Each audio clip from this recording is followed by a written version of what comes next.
평범한 사람들의 비범한 삶의 이야기 팟캐스트 을들의 당나귀 귀 시즌 3. 네, 지금 저희가 젠더 돋보기를 오늘 진행하고 있는데요. 첫 번째 주제는 여성 혁명가 이야기. 네. 아주 그냥 만주벌판이랑 다 다녀온 것 같아요. 그죠? 네, 그리고 2부는 여공 이야기를 저희가 주제로 삼아서 이야기를 나눠보도록 하겠습니다. 손희정 선생님, 네, 이 이야기는 또 어디서부터 저희가 시작을 해볼까요? 네, 이제 호주의 학자의 루스 베러클러프가 쓴 여공문학이라는 책에 대해서 이야기를 하려고 하는데요.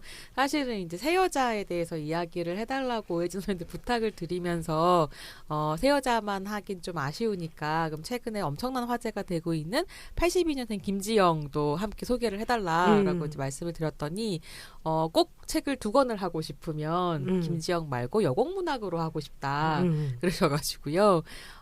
약간 궁금했어요. 왜 김지영은 아니고 여공문학이었을까? 예, 그래서 그거를 좀 이야기를 해주시면서 네. 여공문학이라는 거에 대해서 또 같이 이야기를 해주시면 좋을 것 같습니다. 소개도 좀 해주시고. 네. 예. 네. 이럴 줄 알았으면 새 여자만 하자고 할 것을. 네, 일단 82년생 김지영은 너무 많이 이야기되기도 했고 네. 또 여공문학이 신간이라서 소개하고 싶은 마음도 있었고요. 네. 그리고 사실 이 두 책을 통해서 제가 강조하고 싶은 것은 그러니까 되게 자명해 보이는 어떤 역사적 현상도 해석에 따라서 전혀 다른 의미를 부여받을 수 있다는 거였어요. 근데 김지영, 그 82년생 김지영은 우리가 알고 있는 사실의 보고로 쓰여져 있잖아요. 그렇죠. 네, 그래서 약간 재해석이라기보다는 그냥 이 현실을 폭로하는 그런 이야기인데 이제 여공문학 같은 경우에는 우리가 알고 있는 여공에 대한 형상에 대한 완전히 새로운 해석들이 담겨 있는 지점이 있거든요.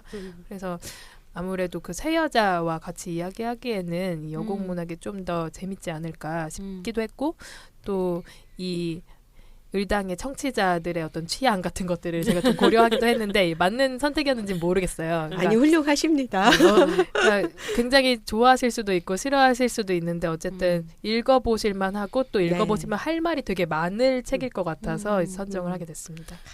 약간 그러니까 좀 더 이제 여공문학이 무슨 그러니까 의미인지 이런 거 여쭤보고 싶긴 한데 우리 회의할 때 얘가 나오긴 했었지만 여공이라는 말이 어떻게 보면 한국에서는 멸칭이 되어 온 역사도 있고 그래서 왜 이 작업에서는 여공이라는 말을 썼는지 여공문학이라는 건 무슨 의미인지 그래서 이 책 자체에 대한 소개랑 같이 좀 더 설명을 해주시겠어요? 네, 저는 사실 계속 그 식민지와 근현대사 역사를 봐왔던 사람이라서 여공이라는 말이 저한테는 되게 익숙했어요. 근데 아까 사전회의 때 이제 말씀해 주시기로는 여공이 딱 비하의 의미로 먼저 다가왔다고 말씀해 주셔서 사실 좀 놀랐거든요. 그러셨구나. 저희 80년대에 그 노동운동 할 때 우리는 공순이가 아니다. 우리는 노동자다. 그래서 그 공순이라고 하는 것은 공장에 다니는 여성들을 굉장히 그 하층 계급으로 비하한 어떤 주체성이나 이런 게 아니라 정말 빈곤에서 허덕이는 근데 뭐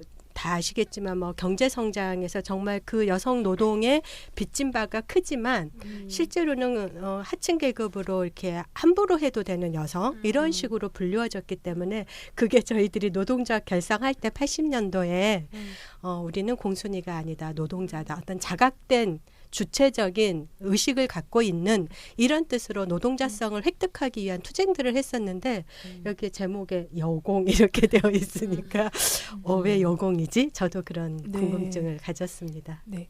네, 이제 저는 이제 여공이라는 말이 이미 식민지 텍스트에서부터 많이 쓰이고 있었고 또 식민지기에 그 여성 공장에 다니는 그 노동자들이 자기를 스스로 부르는 이름이기도 했어서 이 여공의 그 어원이 공순이에서 출발했다고 생각하지 않았거든요. 그 식민지기에는 공순이라는 말도 없었고 그래서 저한테는 꽤 중립적인 표현 물론 이제 남공이 없는데 여공이 있다는 것 자체가 이미 되게 젠더화된 표현이긴 하지만 되게 역사적인 용어였어요. 저한테는.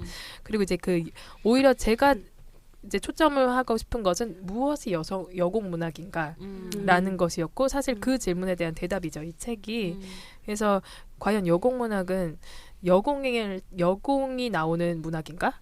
여공이 쓴 문학인가? 뭐 이런 식의 질문이 나올 수 있잖아요. 그래서 그 모두라고 말하고 있기도 하고 결과적으로는 여공이 여공에 대해서 쓴 문학으로 이제 수렴되는 그런 이야기죠. 이 책은. 약간 여성 영화는 무엇인가 할 때 맞아요, 선생님. 여성에 대한 영화냐, 여성이 만든 영화냐, 뭐 아니면 페미니즘 이슈를 가진 영화냐, 그런 비슷한 느낌이 드네요. 예. 그러네요. 예. 좀 재미있는 건 이 저자가 그러니까 한국의 여공 문학에 대해서 다루고 있는 책인데 저자가 한국 사람이 아니에요. 호주의 학자인데 네. 왜 이런 작업을 하게 됐는지 좀 궁금하거든요. 뭐 저는 그 저자를 직접 만나서 얘기를 나눠본 적은 없는데 이제 많은 인터뷰들을 찾아보면 이 루스 베러클로프 씨가 이 한국의 노동운동과 여성운동에 대해서 관심을 가진 지는 꽤 오래됐더라고요. 이미 80년대에 그 학생운동과 민주화운동이 한창이던 시절에 한국을 방문했고 이제 그때 그 운동의 분위기 같은 것이 굉장히 인상적이었던 모양이에요. 그래서 이제 부천에서 여성 노동자들을 만났던 것이 첫 만남이었고 그때 이 공장에 다니는 여성 노동자들이 이제 러시아 문학, 뭐 도스토옙스키 이런 것들을 읽고 있었다라는 그런 체험을 원체험처럼 이렇게 소개하는 걸 봤어요. 그래서 그 이후에 한국의 그 노동사, 여성사 공부하는 학자들과 계속 교류를 해오면서 이제 자기 학문적인 주제나 관심사를 넓혔던 것 같고 실제로 한국 문학에 대해서도 꽤 조예가 깊어서 뭐 뒤에도 나오겠지만 이제 신경숙의 외딴방이라는 텍스트를 중점적으로 다루는데 그 외딴방이라는 소설에 대한 연구사들을 다 섭렵하면서도 좀 새롭게 할 수 있었던 것이 약간 그 한국의 노동사 연구사의 어떤 전형으로부터 좀 벗어나 있으면서도 동시에 이 모든 것들을 이제 섭렵한 그런 데서 나온 결과물이 아닌가 싶습니다. 그러면은 이 책에서는 이제 그 여공이라는 이름으로 그 여공의 얘기를 쓴 것, 그것을 여공 문학으로 놓고 지금 그렇게 확정을 하진 않았지만 네. 이제 그런 식으로 진행되는 그런 서사적인 흐름을 갖고 있어요. 근데 이제 당연히 이 책은 두 가지의 시기를 이제 전면하는데 첫 번째는 식민지 시기고요. 네. 이제 두 번째가 7, 80년대 노동자 운동이 흥했던 시절에 이제 여성 노동자들이 직접 쓴 수기 같은 걸 다루는데 식민지기에는 뭐 소설뿐만이 아니고 글을 쓰는 사람 자체가 다 남성이었기 때문에 이 그렇죠. 여공을 재현한 사람은 다 남성 작가인 거예요. 그래서 그때는 이제 그런 소설이나 기록들의 여공 문학, 그러니까 여공을 재현한 문학, 여공을 다룬 문학이 이제 여공 문학의 내포를 채우고 있는 것이고 7, 80년대에 이제 이 여공들이 스스로 글쓰기를 하게 되고 자기 얘기를 하게 되면서 이제 당사자의 이야기를 담아내는 양식으로도 이제 이 여공 문학이 이야기 되는 거죠. 그럼 이제 앞에서 우리가 새 여자 얘기했던 것처럼 그런 일제 강점기에 공장에서 일하는 여공들을 재현한 문학 더하기 7, 80년대에 여성 노동자들이 자신들의 얘기를 쓴 것들을 이 여공 문학이라는 책을 통해서 얘기를 풀어나가고 있다. 그렇죠. 그러니까 이 여공 문학이라는 범주가 가지고 있는 그 조금 다른 의미, 네. 그 흐름 자체가 사실 이 책의 주제인 거예요. 그래서 어떻게 여공은 스스로 자기 이야기를 쓰는 작가가 되었는가라는 질문인 거죠. 그래서 어떻게 여공 문학이 그냥 여공을 다룬 문학에서 여공이 자기 얘기를 하는 문학으로 정의될 수 있는가라는 질문. 그래서 그게 되게 재미가 있었던 게 네. 그러니까 그런 식으로 식민지기 여공에 대한 서사 이야기를 분석하기 시작해서 이제 우리가 1, 2, 3, 4장을 좀 훑어보긴 할 텐데 네. 1, 2, 3, 4, 5장까지 가게 되면 맨 마지막에 되면 여성 노동자 출신으로 자기의 이야기를 써서 엄청나게 이제 대가의 반열에 올라간 신경수까지 가게 되는 거죠. 그래서 약간 그 여공 문학의 정점에 외딴방이라고 하는 베스트셀러를 올려놓거든요. 그래서 이제 오해재 선생님이랑 이제 이야기를 하면서 그 과정들을 좀 따라가 보고 이 외딴방이 가진 작품의 의미 같은 것들을 이야기를 오늘 해볼 수 있을 것 같습니다. 그럼 그거를 일제 강점기 때부터 7, 80년대까지 그 관통되는 질문을 아까 소개를 해주셨는데 여성 노동자가 어떻게 자기 얘기를 재현하는가, 어떻게 작가가 됐는가. 네. 그게 이제 핵심 질문인가요? 네, 근데 그 작가라는 것이 꼭 막 직업적 작가가 됐다기보다는 네. 자기가 자기를 스스로 서사화할 수 있는 것. 그래서 이제 글을 통해서 자기를 서사화하고자 하는 욕망을 이 여공들이 어떻게 갖게 됐고 그 욕망을 실천했는가. 어떻게 갖고 네, 됐나. 그렇죠. 그래서 뭐 다른 뭐 아까 말했듯이 도스토옙스키 같은 거를 읽으면서 문학 소녀로서의 어떤 정체성을 가지고 있었을 수도 있고 또 이제 자기 이야기를 해야 된다는 그런 사회적인 어떤 문제 의식이 그 당시에 만연했던 노동 운동에 의해서 촉발된 것일 수도 있고 이제 다양한 계기가 있을 텐데 그걸 되게 섬세하게 사실 짚고 있어요.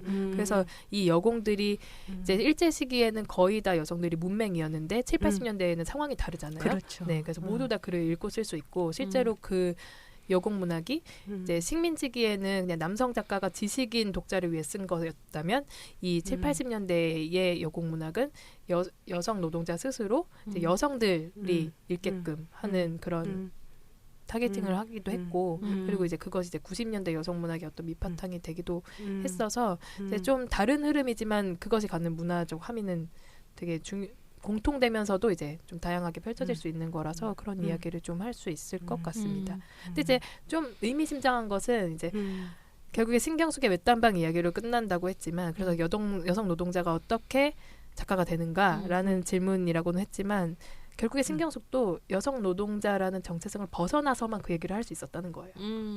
네, 그렇죠. 네, 그래서 이제 거기에 대해서도 우리가 좀 이따 이야기를 해볼 수 있을 것 같습니다. 궁금한 것은 어쨌든 이 책에서 다루고 있는 7, 80년대 그 노학운동, 그러니까 노학연대 안에서 등장했었던 어떤 여공의 글쓰기 이런 이야기도 좀 나오긴 하는데 저는 그런 생각이 계속 오늘 일당을 준비하면서 어쨌거나 선생님도 그 운동의 당사자였는데 네, 맞아요. 그럼 그때 이제 여공들이 썼던 수기나 이런 여공 문학을 접하셨는지 저희는 이제 저희가 이제 그 당시에는 제가 부평 사공단에 이제 있었는데 인천 여성 노동자회에서 제가 활동을 했었거든요. 그러니까 공장 다닐 때는 거기 회원이어가지고 여성 노동자회가 주최하는 38대 이제 이런 데에 공장 여성 노동자들과 같이 참여하는 것 자체가 굉장히 큰 그 의식적 자각을 불러일으키는 운동이었거든요. 근데 이제 그럴 때 소모임에 뭐가 있냐면 글쓰기 모임. 그래서 내 얘기를 내가 쓴다. 왜냐하면 부끄럽게 생각하고 자기가 제가 그냥 에피소드 같은 걸 얘기하면 저는 이제 다른 사람의 주민등록증을 위조해가지고 공장에 위장 취업을 한 거잖아요. 가서 봤더니 저랑은 다른 이유로 위장 취업자가 있는 거예요. 15살. 왜냐하면 그 어린 소녀기 때문에 취업이 안 돼요. 그래서 얘는 자기 언니의 주민등록증을 자기 걸로 해가지고 취업을 한 거예요. 그래서 그 공장에서 생리도 경험하고 그래서 이제 우리들이 막 도와주고 이랬었는데 저는 너무 놀랬었죠. 아, 나 같은 사람만 위장 취업인 줄 알았더니 똑같은 위장 취업자인데 정말 먹고 살기 힘들어서 초등학교 졸업하고 잠깐 쉬었다가 공장에 취업한 그 어린 여성 노동자들을 이제 가서 만나게 된 거죠. 그러니까 그때 이제 제가 아까 공순이가 아니다라고 얘기한 것처럼 자신의 삶을 얘기하는 거 굉장히 부끄러운 거예요. 창피한 거고 남들은 뭐 대학도 가고 뭐 이렇게 하는데 나는 집이 가난해가지고 이 공장에서 이 공순이라는 게 너무 부끄러운 거죠. 그러니까 그 부끄러움을 벗어나서 자기 삶에 대한 인파워링을 하는 자각의 수단이 저희는 글쓰기였던 거예요. 그래서 그 회보 같은 거 만들 때 여성 노동자의 회보 같은 거 만들 때 자기 얘기 뭐 나는 뭐 충남 서산의 몇녀의 몇째로 태어나가지고 뭐 어떻게 해서 공장에 왔고 지금은 이렇게 뭐 즐겁게 공장 생활을 하고 있고 뭐 노동자로서 자부심을 갖고 일하고 있다. 이러한 것들을 같이 배워나가는 그러한 걸로 이제 시작을 많이 했던 거고요. 제가 그 공장 들어가기 전에 봤던 거는 YH 노동조합사 이런 것들을 막 이제 그 70년대 투쟁들이 이렇게 정리돼서 나온 책들이 그때 원래 사회과학 서적의 출판 붐이었으니까 그런 책들이 나왔고 제가 그거를 학사 논문이 제가 노동조합 운동이었어요. 그래서 이제 막 그런 책들 가지고 읽으면서 정말 그 한국 사회에서 여성 노동자에 대한 이중적 호명, 아까 말씀드린 것처럼 그런 거에 대해서 정말 관심을 갖게 됐고, 그거를 정말 근데 이제 굉장히 이제 들어갈 때는 많은 공부를 그때는 공장에 들어가려면 그냥 들어가는 것이 아니라 6개월씩 학습하고 들어가요. 그렇죠. 학습해야죠. 네, 학습하고 들어가가지고 이제 그런 것들을 산산이 깨지는 경험들을 하게 되는데 이제 그런 식으로 수기나 이제 이런 것들을 보면서 뭐 어느 돌멩이의 외침 뭐 이런 것들 보면서 산업 현장에 대해서 관심을 갖고 이제 그랬던 거죠. 근데 그 당시에는 그렇게 스스로가 글을 쓴다라고 하는 거가 굉장한 주체적 행위였던 거죠. 그 책을 읽으시면서는 근데 이거는 사실은 그러니까 실제로 여성 노동자들이 어떤 삶을 살았는가에 대한 논의라기보다는 여성 노동자들이 상상되는 방식에 대한 이야기인 것 같거든요. 그러니까 그 노동자 여공 서사라고 얘기되는 것, 여공의 이 재현되는 방식을 분석하고 있는 책이라서 약간 실제로 경험하신 것과 다르게 느껴지실 수도 있었겠다는 생각이 좀 들긴 하는데 그런 것들이 좀 되게 마음을 불러일으켰어요.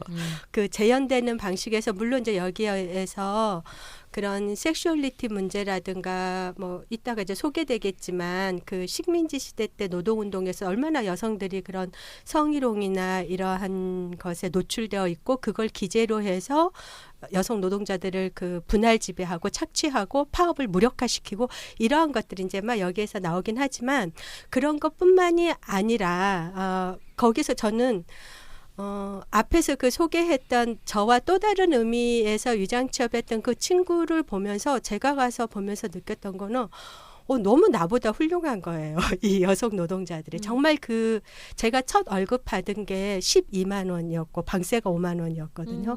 그 돈을 아껴서 정말 집에 엄마 아빠에게 송금하고 또 거기에서 산업체 야간학교 저녁 때 5시에 끝나면 그 신경숙도 그런 것처럼 산업체 야간학교 다니면서 공부하고 친구들과 같이 또 우애를 다지고 토요일 일요일 되면 저랑 같이 또 도봉산에도 놀러 가고 네, 그때는 그 산악회가 굉장히 조직화의 수단이었어요. 왜냐하면 여가가 너무 없기 때문에 할 수 있는 뭐가 없어요. 그냥 모여서 음식 해 먹거나 산에 가거나 돈 안 들이고 할 수 있는 것들이 이제 그런 거니까.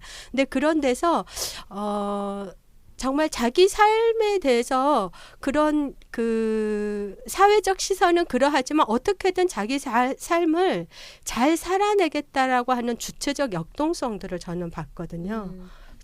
그런 데서 제가 갖고 있었던 어떤 그런 관념적인 것도 다 깨져나가고 그냥 그들과 같이 살아야겠다. 이게 내가 뭘 하겠다는 게 너무 오만스러운 거였구나. 이제 이런 것들을 계속 경험을 하게 됐던 것 같아요. 그리고 이제 아까 그 오혜진 선생님 말씀하셨던 것처럼 자기 계급을 이렇게 상대화하는 거, 내가 이렇게 좀 공부 조금 잘하고 이런 거는 완전히 우연인 거지. 내가 뭘 잘해서가 아니었구나. 이 친구들 훨씬 나보다 더 훌륭하게 자기 삶을 해석하고 살아가고 뭐 이런 것들을 저는 많이 봐가지고 이 책에서 다루는 어떤 한 방식에 대해서 그러한 총체성, 여성 노동자들이 갖고 있는 자기 삶에 대한 어떤 희망, 비전, 꿈 뭐 이런 것들을 피해자화하지 않는 방식에서 다루는 것만이 그거를 그러니까 다른 방식으로만 다루려고 하는 게 아니라 그러한 어떤 총체성에 대해서는 좀 놓치고 있다는 생각이 들면서 좀 마음이 불편한 그런 것도 또 같이 있었어요. 책을 안 읽으신 분들은 지금 이제 무슨 이야기인지 잘 모르실 수 있을 것 같은데요. 그럴 것 같아요. 그래서 이제 오혜진 선생님한테 좀 여쭤볼게요. 그러니까 이 책이 어떤 내용들을 다루고 있으면서 왜 우리가 주목할 만한 책이었는가에 대한 이야기를 좀 들어보고 싶습니다. 네, 그러니까 여공이라는 것이 지금까지 연구되어 온 어떤 성향을 대해서 말씀드리면 좀 이해가 쉬울 것 같은데요. 문학사에서는 여공을 어떻게 다루냐면 뭐 식민지기건 7, 80년대건 한국 문학에 나타난 여공 표상. 그래서 뭐 가난에 찌들어 있는 그러면서도 굉장히 선량한 민중. 그러다가 이제 나중에는 어떤 계기에 의해서 각성되면서 운동에 헌신하게 되고 뭐 그런 어떤 민중사 혹은 그다음에 노동운동사의 주인공으로 그리는 거죠. 그게 이제 노동사의 관점이기도 한데, 근데 이 저자는 그 모든 연구를 받아 안으면서도 사실 좀 거리를 두고 있어요. 그러니까 여공문학을 그냥 그 당시에 뭐 7, 80년대에 굉장히 사회적으로 호응을 얻었던 노동문학의 일부로만 조명하고 싶지 않은 거죠. 그러니까 노동사의 역사로 다 수렴되지 않는, 그러니까 노동사라는 것은 결국에는 각성된 주체로서 노동운동에 투신할 때에 어떤 정점에 이르는 거잖아요. 그게 클라이막스잖아요. 근데 그런 서사를 따르고 싶지 않은 거예요. 그러니까 노동운동으로 참여하지 않았던 사람들, 그다음에 노동운동에 참여하면서도 다른 마음을 가졌던 사람들, 뭐 이런 식의 내면, 그리고 노동운동에 똑같이 참여했더라도 되게 다양한 계기들이 있었을 거고 다양한 욕망들이 있었을 거고 그런 거에 더 관심이 있는 거죠. 그래서 어떤 노동사가 상정하는 정점 같은 것들이 이 서사에는 없어요. 그래서 사실은 그 점이 더 불편하게, 어떤 독자들을 불편하게 할 수도 있는 것 같아요. 그러니까 노동운동이라든지 실질적으로 어떤 정치적인 세력을 갖게 한 사회적인 운동과 실제 그 조직과 단체 내에서 되게 애썼던 그런 활동 같은 것들은 굉장히 소략하게 써져 있거든요. 근데 오히려 이제 여공들의 내면과 그 문화적인 체험 같은 것들을 해석하는 데에 더 초점이 있어서 어떻게 보면 이것이 여공의 전부인가라고 이렇게 질문하게 될 수도 있는 거죠. 아무래도 그 여공 문학은 어쨌든 그 당시에 노동자 주체화 운동의 어떤 가장 핵심적인 수혜를 받고 있는데 그 얘기를 안 하다니 이렇게 생각할 수 있는 것인데, 사실은 너무 그 얘기만 됐기 때문에 이제 이 저자는 다르게 얘기하고 싶었던 것이고, 이제 문학사 같은 경우에 여공을 요즘 불러오는 그 추세는 뭐냐면 제도권의 어떤 지배적인 성향을 좀 상대하고 싶은 것. 그래서 한국 문학이 뭐 이성애자, 지식인, 뭐 비장애인 남성의 것이었다면 이제 아래로부터의 문학사를 조망하고 싶은 마음 때문에 뭐 여공은 말할 수 있는가, 이렇게 서발턴은 말할 수 있는가라는 문제의식처럼 여공도 글을 썼다라면서 이제 여공을 문학적 주체로 불러오고 싶은 욕망이죠. 근데 그것도 역시 그 지배 문학을 제도하기 위한 어떤 수단인 거죠. 그러니까 여공이 실제로 무엇을 썼는가, 그리고 무엇을 쓰고자 하는 그 욕망을 가진다는 것이 무엇인가라는 그 의미도 물어야겠지만, 기본적으로 이 여공에 대한 관심의 초점은 그건 거예요. 그래서 어떤 대항 서사를 만들어야 한다는 것, 지배적인 문학사에 대항하는 어떤 서사, 그러니까 그런 건데, 또 이 저자는 그런 식의 어떤 문학사적인 기여를 하는 데 관심이 있진 않아요. 네, 정말로 어떤 그 당시에 여성들이 스스로 여성 노동자들이 자기 이야기를 한다는 것이 여공들 자신에게 어떤 의미였고, 그것이 사회적으로는 또 어떤 의미였는가. 그래서 결과적으로는 그 여공뿐만이 아니라 그 산업화 시대를 살아온 사람들에게 무엇이었는가. 그래서 이건 어떤 산업화 시대에 대한 새로운 보고, 아카이브 같은 것으로 읽히기를 바란다는 그런 멘트가 있습니다. 근데 그 여공에 대한 재현이 어떻게 되는가는 굉장히 중요한 질문인 것 같아요. 이렇게 그건 이제 한국 사회가 여공에 대해서 어떤 인식을 하는가에 대한 문제이기도 한 거잖아요. 근데 이제 아까 말씀하신 것처럼 그렇게 막 노동운동의 어떤 뭐 불쏘시개처럼 그게 이렇게 도구적으로 불러들여서 그냥 소비하고 말아버린다거나 그것도 해서는 안 될 것 같고, 그 개별의 삶들은 다 삶을 들여다보면 다 빛나는 삶이잖아요.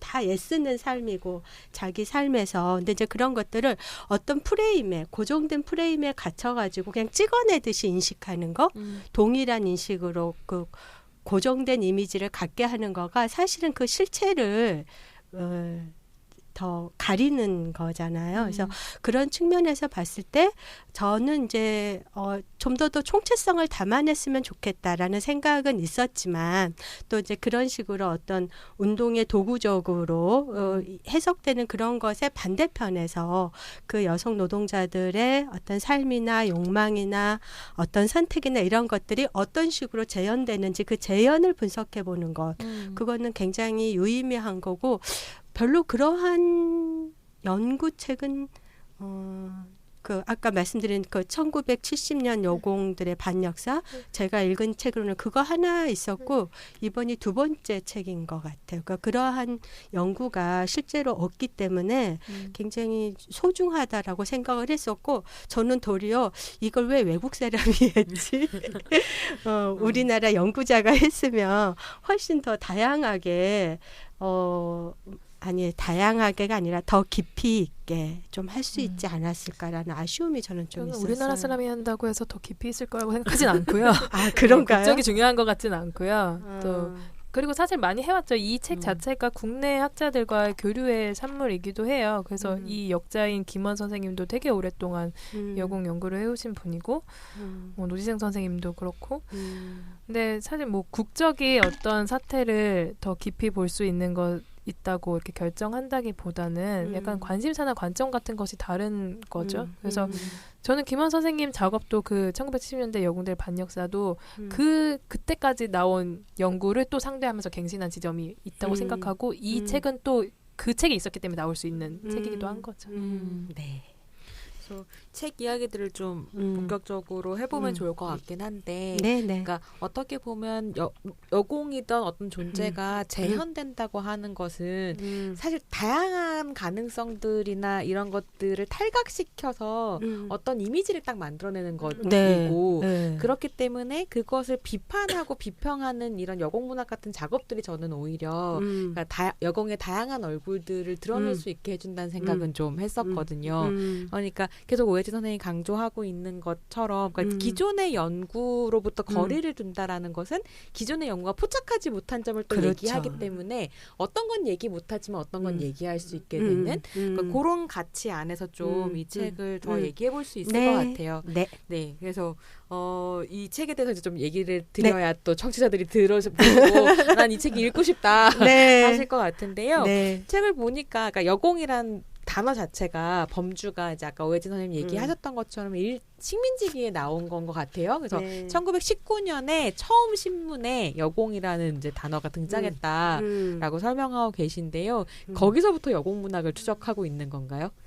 네, 19년에 여공이라는 범주가 처음 등장한 것은 아니고요. 그러니까 뭐 이제 1910년 아무래도 당연히 여공이라는 범주는 그 전부터 있었지만 이제 공장이 막 세워지고 이제 막 문화 정치가 시작되면서 신문이 생기고 이러면서 이제 여공이라는 범주가 가시화된 것이죠. 근데 이제 어쨌든 아까 말씀드렸듯이 식민지 시기와 1970, 80년대가 되게 주목하는 시기예요. 이 저자가. 근데 그 두 시기는 공통적으로 노동자 운동이 촉발된 시기라는 거죠. 근데 물론 식민지 시기의 노동자 운동은 기본적으로 프롤레타리아 운동인데 이제 뭐 카프라는 그런 단체도 있었고 프롤레타리아 문학을 하는 문학 단체인데요. 이제 거기서 여공이라는 것을 처음으로 문학의 주인공으로 내세운 거죠. 그 이전에는 뭐 아시다시피 다 지식인 남성이 주인공이잖아요. 근데 이제 어떤 프로 문학에서는 이제 인민과 특히 이제 일하는 여성, 빈민 뭐 이런 사람들이 다루어야 하니까 네. 여성 노동자가 되게 중요한 문학적 주인공으로 이제 처음 등장한 시기였던 거예요. 근데 이때는 이제 뭐 이 여성 공장 노동자들이 하나하나의 개별적인 삶에 주목하다기보다는 이 어떻게 보면 선전 문학이죠.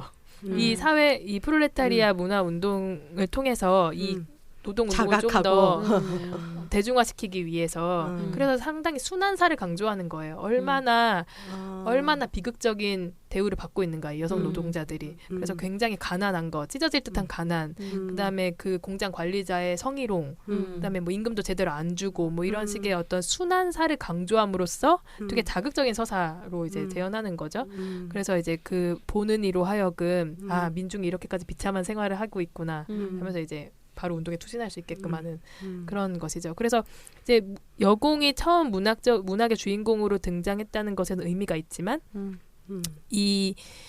이것이 과연 누굴 위한 재현인가? 그래서 실제로 여성 독자는 거의 문맹이 많았기 때문에 여성 독자를 타겟으로 하지도 않았고 여공의 목소리를 실제로 반영하지도 않았고 그다음에 여공들이 가지고 있는 문제의식 같은 것을 대리 재현한 것도 아니라면 이것이 이제 누굴 위한 문학이었는가 뭐 이런 질문을 할 수도 있는 거죠. 그래서 이게 이제 이 당시 문학 여공이 재현될 수 있는 어떤 조건인데 이제 여공들 당사자의 목소리를 담을 수 없었다는 것, 그다음에 이제 뭐 순환사로 일관된 어떤 서사였다는 것. 뭐 그럼 그런 실제로 그러니까 이때 여공이라는 거는 어쨌거나 민족 운동이나 계급 운동을 위한 사라지는 매개 같은 거였네요. 그러니까 이렇게 민중이 지금 근데 저는 하여튼 어떤 것도 사라진다고 말하고 싶지는 않아요. 왜냐하면 이런 식의 재현이 있기 때문에 또 계속 나아갈 수 있는 것이라서 그리고 실제로 이제 그 여공들이 그 신문이나 잡지 같은 것에 이제 독자 기고 형식으로 뭐 목소리를 내기도 해요. 물론 굉장히 소수죠. 글을 아는 사람 자체가 소수이기 때문에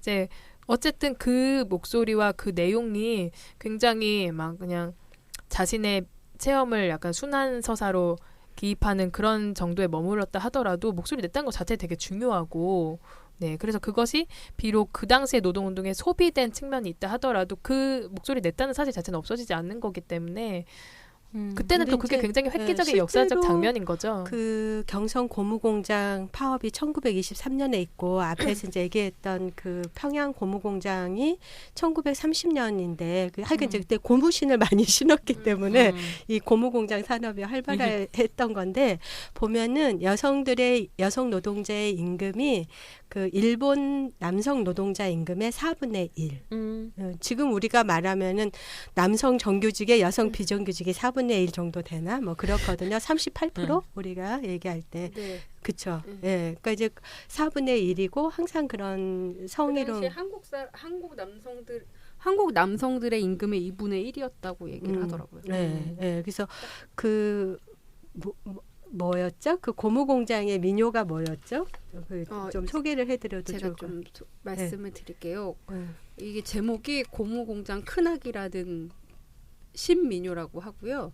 내용이 이른 새벽 통근차 고동소리에 고무공장 큰아기 벤또밥 싼다.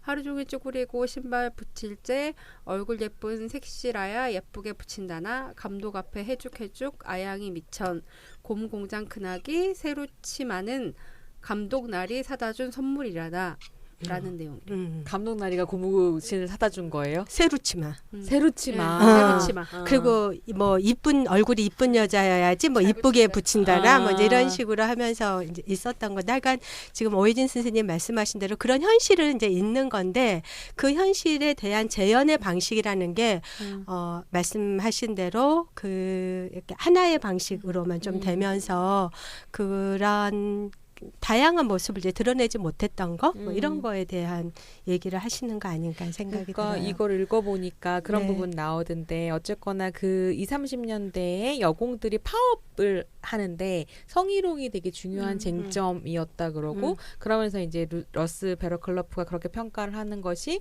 성희롱이 의도적인 경영 전략이었다. 그러니까 여성 노동자들을 분리지배하고 그다음에 단합하기 어렵게 만들고 밀고를 받고 이렇게 하기 위한 전략이었다라는 평가도 있더라고요. 그러니까 이 식민지기를 주목하게 되는 것이 뭐 그 당시에 여공이 처음으로 문학적으로 가시화된 시기이기도 하지만 이 책의 부제가 여공 문학, 섹슈얼리티, 폭력 그리고 재현의 문제예요. 그러니까 이 여공의 서사를 그냥 단지 노동자 문학의 일부로만 얘기하고 싶지 않고 이 노동자의 젠더와 섹슈얼리티를 질문하고 싶은 거죠. 그래서 여성 노동자라는 되게 독특한 그런 위상을 이제 조명하고 싶은 건데 그렇게 했을 때 섹슈얼리티의 문제가 되게 중요하다는 거예요. 여성 노동자들이 부딪혔던 난관 중에 하나가 섹슈얼리티의 문제라는 거죠. 그래서 이제 그 여공 문학에서 되게 자주 등장하는 테마가 성희롱, 성폭력, 연애 뭐 이런 경험들인 그럼요. 거예요. 네. 네, 그래서 이제 뭐 그것이 여공들의 삶을 지배하는 전부이건 아니지만 여공 문학이 주로 다루는 테마가 그것이었다는 것은 뭘 의미하는가라고 질문하고 싶고 그 여공 문학과 섹슈얼리티의 관계를 이제 가시화했던 첫 번째 사례가 식민지 문학에서 발견된다는 거예요. 물론 이제 그 식민지 문학에서 이 여공들과 섹슈얼리티를 연결짓는 방식은 뭐 여공들이 공장에서 어떻게 뭐 성희롱을 당하는가, 그래서 얼마나 비참한 공장 생활을 하고 있는가의 문제였지만 이제 그것으로만 다 이야기되지 않는 이 여공들의 섹슈얼리티가 되게 이제 시대를 거듭하면서 다양한 방식으로 이야기되고 있다는 걸 이제 얘기하는 것이기도 하죠. 여기서 뭐 이렇게 뭐라 그랬죠? 모호하다라는 표현을 굉장히 네. 많이 쓰잖아요. 어떻게 생각하면은 약간 그 당하는 피해자인 것만이 아니라 약간 담합 같은 그런 것들도 좀 있었던 거 아니냐. 그래서 그것을 단순히 피해자화라는 그런 서사로만 말할 수 없는 그런 공모 뭐 그게 강요된 성적 공모라고 표현하더라고요. 이제 그런 게 있는데 하여간 그 공장의 노동 강도가 너무 심하기 때문에 제가 경험했던 그 공장에서도 노동 강도가 너무 심하기 때문에 그 한 라인 보통 이제 컨베이어 벨트 저희 때는 컨베이어 벨트에서 작업을 하면 거기에 관리자는 남성이에요. 이 컨베이어 벨트에 앉아 있는 사람은 다 여성이야. 한 이렇게 한 30명 정도 되는 것 같아요. 이 컨베이어 벨트 하나 돌아가는데 그럼 이제 이 작업 공정도 어떤 건 쉽고 어떤 건 어렵고 뭐 이런 게 있어요. 그러면은 그 사람이 그 조장이나 이런 사람이 조장은 여자야. 직장이야. 그러면은 어떤 사람을 조장으로 세울 것인지 그러면 그 조장은 이제 이걸 또 관리 감독하는 그런 게 있고 그렇기 때문에 이 남자 직장이 자기가 마음에 드는 여성 노동자에게는 수월한 일을 시킨다거나 또 뭐 저녁에 밥을 사준다거나 뭐를 한다거나 해서 친밀한 관계를 맺고 그 친밀한 관계는 어떤 우리가 예를 들면은 노동조합을 결성하기 위해서 뭐 비밀리에 회합을 해야 된다. 그럼 그 친구는 할 수가 없는 거죠. 얘기가 들어가면 안 되니까. 근데 이제 막 임금도 너무 이 일제 시대 때 이걸 읽으면서 들었던 생각은 임금도 너무 낮고 열악하고 이랬기 때문에 그런 데서 조금이라도 거기서 자기가 좀 더 나은 위치에서 노동을 하기 위해서는 그런 거를 참아내거나 그런 게 이제 뭐 강요된 뭐 공모라고 하든지 뭐 얘기할 수 있을 것 같은데 그런 것들이 굉장히 많이 일상적으로 어떤 그 노동자를 통제하고 분할해서 이 관리하는 기제로 작동하지 않았을까 하는 생각이 드는데 그게 이제 뭐 그렇게 뭐 노동운동이나 이런 데서는 그런 것들에 대한 얘기들은 없었겠죠. 그냥 그 현실에 자각해서 투쟁하는 이런 굉장히 단선적인 얘기들이 있었을 거니까요. 그러니까 강요된 성적 공모라는 게 굉장히 고민을 거듭한 끝에 나온 표현일 텐데 그쵸, 강요된 기본적으로 그러니까 이 여성 노동자들을 어떤 순환사나 피해자라는 상으로만 그리고 싶지 않다는 것. 그래서 어떤 압제나 억압의 조건에서도 주체성이나 능동성을 계속 모색하고 있었다라는 걸 말하기 위해서 그렇게 성적인 분할 지배를 하려는 관리자가 있었다면 바로 그 방식을 역이용하고자 하는 노동자도 있었다. 이걸 동시에 말하고자 모호성이라든지 강요된 성적 공모 같은 그런 이제 좀 까다로운 표현이 나오는 것이죠. 근데 그게 바로 이 책의 문제 의식이기도 해요. 그래서 이제 무조건적인 희생양으로만 그리지도 않고 그렇다고 굉장히 백지장 같은 선량한 민중으로만 그리지도 않으려는 그런 문제 의식이죠. 그 문제의식 안에서 좀 재미있게 다루고 있는 작가가 강경의 작가인 것 같거든요. 네. 그러니까 식민지기의 그 노동 서사는 대부분 이제 특히 여공들이나 여성 노동자들을 주인공으로 한 식민지기의 프로 문학은 기본적으로 그 여성 노동자들이 남성 노동자들 혹은 남성 지식인들의 어떤 계몽에 의해서 깨인 존재가 돼요. 그래서 나 갑자기 낙곰수 생각이 나죠. 바로 그것입니다. 김용민이 막 우리가 여자들을 다 깨인 시민으로 만들었다고 했던. 그래서 이제 각성의 주체가 되는 순간이 이제 그 남성들에게 정말로 어떤 단체를 조직하는 법, 그다음에 뭐 파업하는 스트라이크하는 법 이런 것들을 이제 배워서 이제 하는 걸로 나오거든요. 그래서 뭐 유진호라든지 이효석 이런 그 당시에 카프 작가 혹은 뭐 그런 동반자 작가들이 다 그런 식으로 쓴 거예요. 그래서 이제 염상섭이 그 이효석의 깨트려지는 홍등이라는 작품이 있거든요. 거기서는 이제 기생들이 파업하는 얘기인데 그 기생들이 그 남성 지식인에 의해서 파업에 스트라이크 하는 방법을 배워서 스트라이크 하는 방법으로 이렇게 하는 걸로 나와요. 그랬더니 이제 염상섭이 막 비판을 하면서 그렇게 가격여 배워서 파업하는 게 도대체 어딨냐고 그러면서 이제 그런 프로 문학 노동운동의 교조성을 이제 비판하는 그래서 그렇게 소꿉놀이 하듯이 되는 게 아니다. 오히려 그 기생의 남자친구가 뭐 노동운동이나 이런 거에 몸을 담고 있고 이 여자 자연스럽게 그것을 접하게 되면서 스스로 깨우친다든지 뭐 그런 식의 서사가 더 일리 있지 그렇게 가격을 배우듯이 해서 하는 운동이 얼마나 절실하겠는가 뭐 이런 식의 비판도 있었고 그게 사실 그 당시 프로 문학에 대한 논쟁의 굉장히 핵심적인 테마였죠. 근데 이제 강경애 같은 경우는 그렇게 쓰지 않았다는 거예요. 남성들에 의해서 계몽되는 방식으로 각성하지 않고 스스로 여성 노동자들이 자기 체험과 자기 지식에 근거해서 이제 운동의 주체가 된다라는 것을 포착한 것. 그다음에 이제 또 하나는 이제 무조건적인 이제 물론 이 강경애도 공장 관리자에 의한 성희롱과 성추행을 그리지만 그걸 일방적으로 당하는 존재가 아니라 바로 그런 식의 어떤 성정치, 공장에서 일어나는 성정치를 자기가 스스로 약간 역이용하는 그런 여성 노동자의 상을 그리고 있다는 점에서 약간 다르다고 본 거죠. 그래서 뭐 인간 문제 같은 장편 소설이 잘 알려져 있기도 하고 또 제가 좋아하는 강경의 작품 중에 하나는 이제 원고료 200원이라는 단편이 있어요. 그것도 되게 재밌는데 이제 이 여성은 이제 그 소설의 주인공은 여성인데 글을 쓰는 여성인 거예요. 그래서 원고를 200원을 받아가지고 자기가 처음으로 돈을 벌었다는 사실에 너무 기쁜데 이제 이 돈 어떻게 쓸 것인가. 자기가 평소에 쓰고 싶었던 뭐 옷을 사고도 싶고 맛있는 것도 먹고 싶은데 이 남편이 무슨 소리냐.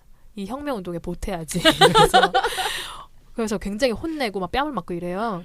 그러다가 나중에 반성을 하고 이제 돈을 운동에 헌납하게 되는 네, 그런 그러니까 그것을 약간 또 미묘한 뉘앙스로 썼어요. 비꼬는 거? 뭐 그렇게도 좀 보이기도 하고 한편으로는 뭐 정말로 약간 방탕했던 자기 자신을 약간 반성하는 것도 있고 아무튼 진짜 미묘하게 써져 있어요. 그러니까 강경애라는 작가가 이 노동자 정체성과 여성이란 정체성 그다음에 프롤레타리아와 지식인을 넘나든 그런 정체성의 줄타기 같은 것들에 되게 민감했던 것은 사실이에요. 그러니까 사실 저는 인간 문제라는 소설 못 읽어봤는데 이 여공문학에서 텍스트 분석을 되게 이제 세세하게 하고서 따라 읽었는데 재미있는 부분들이 있더라고요. 그러니까 주인공이 선비라는 여공인데 이 여공의 주변을 배회하는 신철이라는 그러니까 혁명하는 남자 엘리트가 있는 거죠. 그래서 이 남자가 이제 선비를 막 좋아해가지고 쫓아다니고 그러는 모양이에요.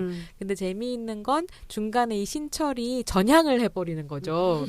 그래서 신철은 사라지고 나머지 그 노동자들이 스스로 깨우쳐서 운동의 주체로 서는 이렇게 묘사된다는 점이 좀 재밌다는 생각이 들었었어요. 그 인간 문제 자체도 정말 재밌고 그 선비가 공장에 오는 것도 완전 정근대적인 농촌 세계에서 약간 정근대적인 방식의 뭐 혼처, 뭐 연애 이런 것들에서 벗어나서 서로 와서 여직공이 되는 거거든요. 그러니까 그 여성을 중심으로 한 또 역시 장대한 대하서사예요. 그게. 네, 그런 그 선비가 겪는 되게 인생 역정 중에 하나로 이 여공 시절이 있는 거죠. 근데 강경애라는 작가는 어떻게 그렇게 그러니까 그 시절에 그렇게 다른 여공 문학을 쓸 수 있었을까요?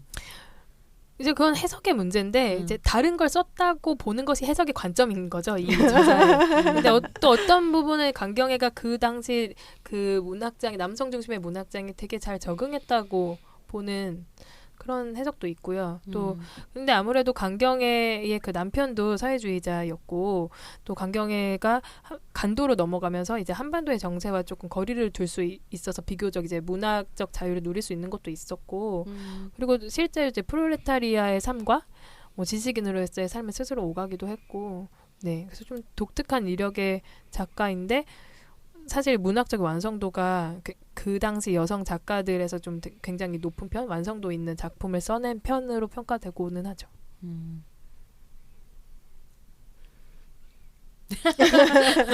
네. 그래서 이제 식민지기까지의 이야기가 이렇게 진행이 되고 난 다음에 그 다음엔 7, 80년대로 3장이 훅 뛰어가거든요.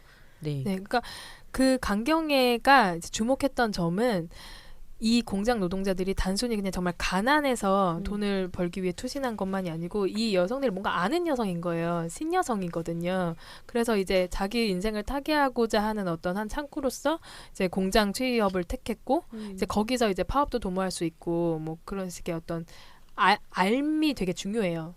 근데 그것이 이제 전면화된 것이 사실 7, 80년대 여공 문학이라고 할 수 있거든요. 실제로 이 여공들이 뭐 글쓰기, 글 읽기 이런 것을 어떻게 자기를 설명하고자 하는 무기로 쓸 수 있었는가 뭐 그런 어떤 자기 성찰의 계기이기도 하면서 동시에 다른 세계를 꿈꿀 수 있는 어떤 한 도구였던 거죠. 그래서 그런 것이 전면적으로 펼쳐진 세계가 7, 80년대였고 그 세계가 다시 올 수 있는지 잘 모르겠으나 굉장히 역사적으로는 획기적인 한 장면이었던 거죠. 그래서 이 책을 관통하고 있는 문제의식 중에 하나는 이 여공들이 스스로 암과 글을 운용할 수 있게 된 장면인 거예요. 그래서 이게 사실은 이런 문제의식이 학계에도 되게 많은데 그 랑시에르라는 그 프랑스 철학자가 쓴 프롤레타리아의 밤이라는 그 이론서가 있어요. 물론 한국에 아직 번역이 안 됐는데 그 문제의식이거든요. 프롤레타리아들이 밤에 어떤 일을 벌이는가. 그래서 아까 선생님 말씀해 주신 대로 정말 너무 피곤해서 잠을 자기에도 지금 시간이 부족하고 여가도 없고 이런데 모여서 이 노동자들이 독서회를 만들거나 글쓰기 단체를 조직한다거나 해서 이제 그 당시에 그들에게 읽고 쓴다는 것은 무엇이었는가, 그리고 읽는다면 무엇을 읽는가, 쓴다면 무엇을 쓰는가, 뭐 그런 문제 의식인 거예요. 그래서 이들이 스스로 자기 얘기를 쓴다는 것을 쓴다면 자기 얘기를 쓰는 거거든요. 그리고 자기 얘기를 쓰는 거는 지금까지 남이 써준 자기 얘기가 탐탁지 않았기 때문인 거죠. 자기를 잘 설명할 수 없다고 느꼈기 때문에.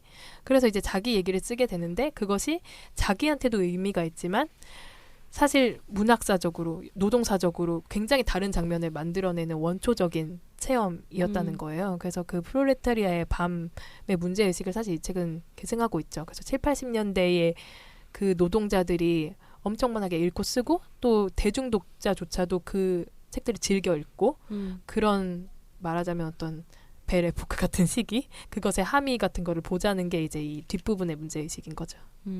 생각해 보니까 독서 모임도 많았어요. 독서회가 정말 많았고 저희 그게 그 90년대 80년대 중반까지 있었더라고요. 그런 그 글쓰기만 노동자 문학반 막 이런 네. 것도 많았고 그래서 독서 모임도 많아서 기본적으로 하여간 전태일은 다 읽고 토론하고 막 이런 거 있잖아요. 그런 과정들이 쭉 있었던 것 같아요.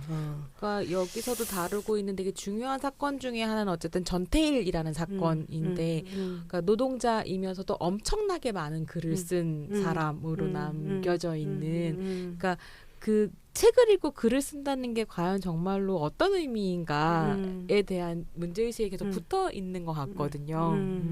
그렇죠. 언어화 어쨌든 그 공론장인 거잖아요. 언어화가 되어야지 그 다음부터는 공론장에서 이 언어들이 유통되고 어떤 사회성을 획득할 수 있는 거니까 그런 측면에서 굉장히 그 아까 말씀하셨던 것처럼 남들이 써준 게 마음에 안 든 거예요. 그게 진짜 내 얘기가 아닌 거예요. 그거는 보고 싶은 것만 봤다라고 하는 생각이 있으니까 이제 자기 얘기를 자기가 써야 되겠다라는 자각, 어떤 시민권, 사회 구성원으로서 이런 삶을 내가 살고 있다라고 하는 것을 얘기하는 것 이런 것들이 굉장히 중요한 자기 삶의 방식 그게 꼭 노동운동의 실천 이런 게 아니라 자기 삶의 주체성으로 이렇게 드러나는 방식인 것 같아요.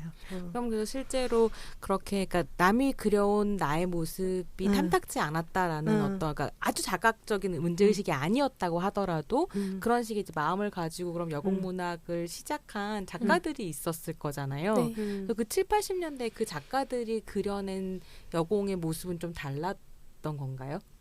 많이 다른 거죠. 그러니까 꼭 자기 얘기를 쓴 작가들도 있고 실제로 정말로 작가가 되고 싶었던 여공들도 있었던 거예요. 그렇죠. 그러니까 문학 소녀인 거죠. 네네네. 그래서 이제 뭐 최근 발표된 것들 중에 뭐 신경숙의 길, 김진숙의 길 이렇게 이런 소재물을 가지고 있는 논문도 있는데, 그러니까 김진숙이나 신경숙이나 문학 소녀였다는 것은 똑같은 거예요. 김진숙도 뭐 전태일도 읽었지만 김남조도 읽었고 뭐 모도 읽었고 이런 기록이 있거든요.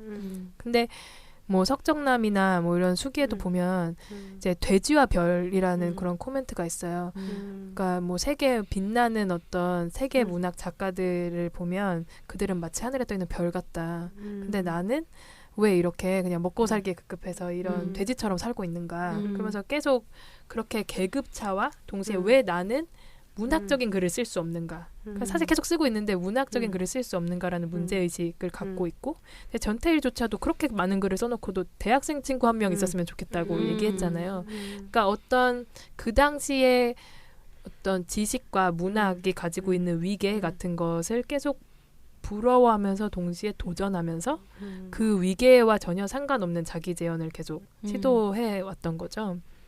그래서 이제 이 베라 클라프는 7, 80년대에는 이제 그 노동문학 작가들이 진짜 프롤레타리아였다라는 그런 코멘트가 있는데, 물론 이 당시에도 지식인들이 상상된 민중을 많이 그렸죠. 그래서 이제 박노해가 획기적이었던 것은 정말로 노동자가 글을 썼다는 게 그렇죠. 가장 획기적이었던 거잖아요. 그러니까 네, 마찬가지로 여공들이 직접 수기와 문학을 쓰게 된 것. 그래서 지금 우리는 이제 뭐 장남수, 석정남 같은 걸출한 여성 노동문학가를 가지게 됐지만 이 당시에는 그 모든 것이 되게 도전이었고 뭐 그런 시기가 있었던 거죠.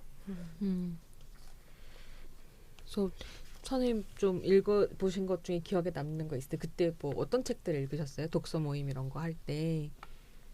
여공문학을 같이 읽거나 그렇게 하셨나요? 여공문학은 아니었고 그 나비되는 얘기 뭐죠? 나비 되는 얘기. 막 이렇게 막 어디 쫓아갔는데 꽃들에게 희망을이었나? 꽃들에게 희망. 애벌레가 애벌레. 하여간 이렇게 아주 그 그림이나 글씨도 간결한데 메시지가 분명했던 그런 것들이 그때 되게 많이 있었어요. 그래서 이제 그냥 그런 약간 비유적으로 막 이렇게 막 노동자의 삶 이러면은 읽기가 좀 두렵잖아요. 애벌레가 깨어서 나비가 되어 그렇죠. 날아가는 그런 곳에서 삶을 보는 그렇죠. 거예요. 막 이렇게 그렇게 비유적인 그런 그 간결한 책들이 있었는데 그런 책들을 읽고 그냥 자기 삶 이야기를 나누는 방식으로 그런 이제 것들이 좀 있었던 것 같아요. 지금 너무 오래전이어서 그 책하고 또 뭐가 있었을까요? 지금 최근에 이제 그 노동문학사 연구하는 분들이 그 당시 노동자 독서회에서 읽었던 책 목록을 싹 조사를 해가지고 그걸 목록화하는 작업을 했어요. 그러니까 지금 말씀하신 뭐 꽃들에게 희망 같은 책도 있었고, 물론 이제 뭐 전태일 같은 거 당연히 있지만 이제 그것도 아마 복사본으로 읽으신 분들이 많고 또 그 당시에 또 금서가 많잖아요. 그래서 아무래도 운동사나 혁명사 같은 것들은 목록에 있었지만 이제 좀 불법적인 방식 혹은 읽지 못하거나 뭐 그런 하여튼 그런 것들을 전면하는 작업이 지금 있어요. 이 책을 보면서 느끼게 되는 건 7, 80년대의 여공들 역시 굉장히 뭐라 그럴까요? 그러니까 어떤 폐쇄된 회로 같은 데에 놓여 있었던 것 같은 느낌이 들기는 하거든요. 그러니까 자신의 이 처해 있는 어떤 삶의 조건을 벗어나려고 노력하면서 거기에 포획이 된다든지 아니면 정말 산업 여건으로 일을 하고 있지만 사회에서는 인정을 받지 못한다든지 혹은 가족 부양의 책임을 다 짊어지고 있지만 자신의 요구는 얘기할 수 없다든지 이런 식의 어떤 이중적인 회로에 있었던 것 같은 느낌이 좀 들기는 하는데 근데 그 YH 노동조 최순영 위원장님 이제 저희 선배님이라는데 최순영 선배님이나 이럴 이제 그 YH 얘기나 막 이렇게 얘기 들으면 그 이런 측면이 있는 거예요. 그 농촌에서 누구네 집 딸내미인지 다 아는 거기에서는 뭔가를 모험을 하거나 어떤 행동을 할 수가 없잖아요. 그럼 당장에 이렇게 알려지니까. 근데 이 도시의 익명적인 공간에 나와서 이 여성들이 경험한 해방과 자유의 공간이라는 그런 경험이 있어요. 그리고 물론 이제 그 마지막에는 이렇게 열심히 노동했지만 병든 몸만 남았다라는 그러한 것도 있지만 하여간 그 시기에 정말 한참 때인 거잖아요. 그 청소년기에. 그래서 거기에서 뭔가 자기 삶을 다르게 살아보려고 끊임없이 노력하는 놀러도 가보고 이것도 해보고 뭐 무슨 반에도 들어가서 뭐 한문 공부도 해보고 이러한 어떤 정말 자기 삶의 욕망을 갖고 움직였던 그런 여성 노동자들이 70년대 80년대에 그런 노동조합 운동을 가능하게 했던 그런 민주주의를 가능하게 했던 자기 주체성 이런 것들이 있었던 거죠. 그러니까 한쪽으로만 얘기하니까 그 무슨 순결 이데올로기라든가 특히 다 기숙사 생활했기 때문에 그 기숙사란 것 자체는 엄청난 통제이잖아요. 그리고 언제든지 벨 누르면은 뛰어나서 새벽 2시 3시에도 나와서 라인을 돌릴 수 있는 그런 거고 뭐 이렇게 아버지 대신에 뭐 걸그룹 같은 얘기인데 아버지 대신에 공장장이 나를 지켜보고 그렇죠. 있는 이런 건가요? 그리고 이제 그 부모들이 딸 잘 부탁한다고 그거 통제 권한을 섹슈얼리티한 통제 권한을 사실 그 감독한테 넘겨주는 거고 그게 기숙사가 있어서 안심이 된다. 뭐 이런 건데 거기에 포획되지 않고 거기에서 다른 삶들을 추구해가는 거였거든요. 그러니까 이거를 단순하게 볼 수가 없는 거죠. 뭐 저임금의 희생양이라든지 뭐 이런 식으로만 봐서는 그런 노동조합을 했었던 그 주체성들을 해석해낼 수가 없는 거예요. 근데 이제 제가 이 책에서 뭐 이렇게 나오거든요. 가정에서든 공장에서든 여성은 남성에 의해 재현되고 보호받아야 할 존재일 뿐으로 얘기되어지는 것에 대한 문제 제기들이 있는 거잖아요. 그러니까 제가 70년대나 80년대의 그 여성 노동자들은 그러하지 않았다라고 하는 거를 말씀드리고 싶은 거죠. 그런 여성 노동자들이 있었기 때문에 그런 막 그 뭐 억압받아서 민주주의 운동하는 것이 아니 그것도 있지만 인간으로서의 자기 삶에 대한 자각이 있어야 되는 거거든요. 뭔가 마음이 숙연해지는. 그러니까 그런 게 그러니까 기존 노동문학 프레임으로는 보이지 않는 거죠. 그냥 이 여공들의 문학을 다 노동문학으로 퉁쳐버리면 그냥 자본주의에 투쟁하는 게 목적이 되잖아요. 근데 그런 게 아니라 이제 아까 말했듯이 그 당시 70년대, 80년대에 말하자면 GDP가 막 올라가는 것도 이 여공들이 있었기 때문이고 그렇죠. 뭐 그런 건데 사실 시민권은 계속 박탈되고 있는 상황이었는데 그렇죠. 이렇게 그 당대 사회에서 시민으로 기입되지 않는 것에 대한 불만 그런 것도 자기 재현의 한 동기였겠죠. 굉장히 큰 거였어요.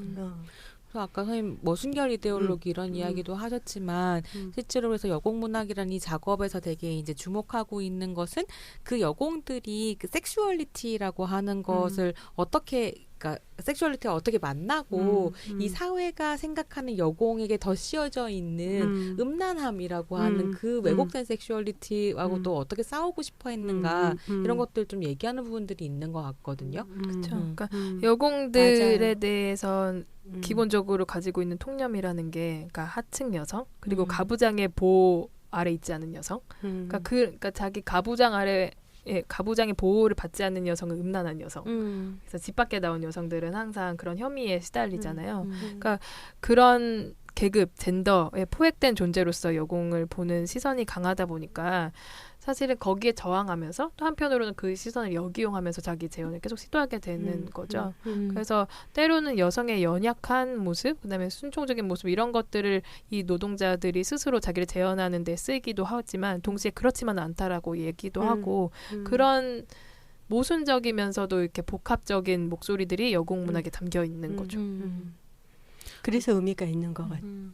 그래서 그런 그러니까 되게 뭐랄까요 모순적인 모습이 되게 상징적으로 드러났었던 실제적인 역사적인 사건은 동일방직 투쟁할 때에 어쨌거나 이렇게 우통을 벗고 시위하는 이 장면이었던 것 같거든요. 옷을 벗는다는 것이 여성 노동자의 투쟁 방법이 될 수 있다는 것과 더불어서 그 옷을 벗은 여공들의 모습을 바라보는 사회의 시선이라는 것이 그러니까 누군가한테는 얼마나 절박했으면이라고 읽힐 수도 있었지만 이 이제 저자에 따르면 누군가한테는 여공들은 쉽게 옷을 벗을 수 있는 여자들이라고 사회적으로 읽히기도 했었다라는 거죠. 그러니까 그 장면을 두고 그런 해석들이 가능할 거라고 사실 저는 생각을 못했었는데 이 작업에서 이제 그런 것들 좀 짚어주고 있는 지점이 있었던 것 같아요.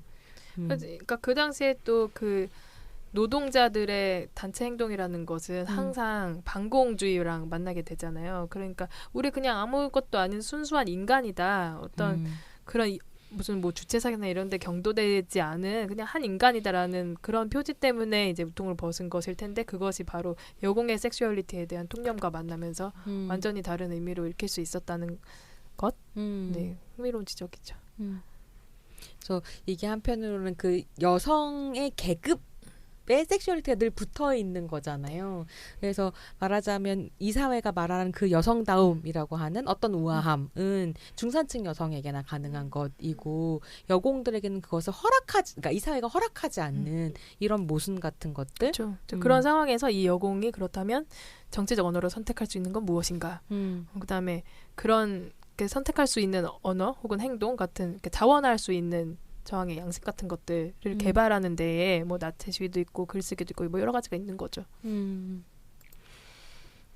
그러면서 그런 약간 고민 같은 것들이 이제 4장으로 좀 연결되는 것 같거든요. 여공들이 쓴 로맨스 문학. 네. 그러니까 실제 로맨스 문학을 또 즐겨 읽기도 했었던 것 같아요. 그래서 뭐 테스라든지 뭐 제인 오스틴의 작품이라든지 그런 것들을 많이 읽기도 했고 또 이 당시에 이제 좀 특수한 것은 이제 노학연대라고 그 대학생 지식인들이 아까 말씀해 주셨듯이 위장 취업을 통해서 이 노동 현장으로 들어오게 되면서 물론 이제 위장은 했지만 동시에 이제 자기와 다른 계급의 사람들이 자기 현장에 있는 거잖아요. 그래서 그런 사회 현상이 어떤 상상력을 촉발시켰는가 여공들에게. 네. 그래서 그들과의 이제 연애 이런 것들을 이제 상상하기도 했었던 거죠. 근데 이제 뭐 그런 로맨스를 꿈꿨다는 것도 흥미롭지만 그 로맨스는 항상 비극적으로 끝난다는 거예요. 결국에 그 계급차를 극복하지 못하고.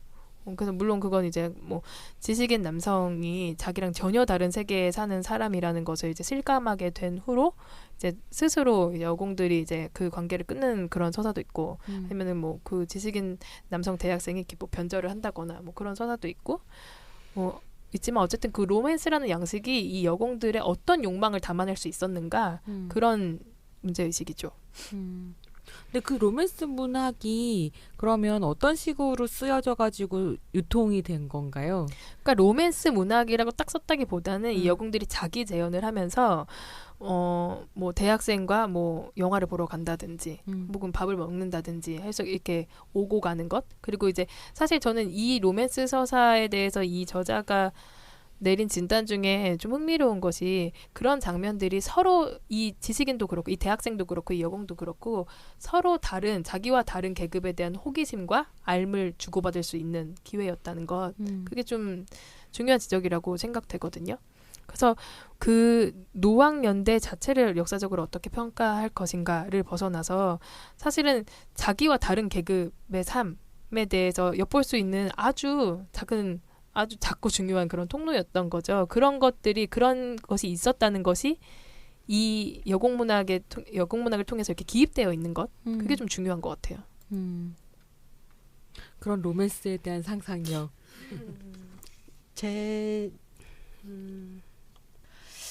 같이 이제 그 활동했던 노동조합을 같이 만들려다가 하여간 깨지고 뭐 한 달, 두 달 이상 그 출근 투쟁하면서 두들겨 맞고 괜히 이제 그 생각하니까 또 눈물 나려 그러는데 그때 그 친구 중에 한 명이 그런 친구가 있었어요.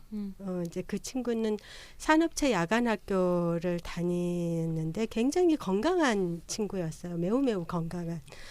그 친구 통해서 배운 게 많았는데 이제 그 친구가 그 학출하고 맺어지었는데 제가 마음이 너무 흔쾌하지가 않았어요. 그때.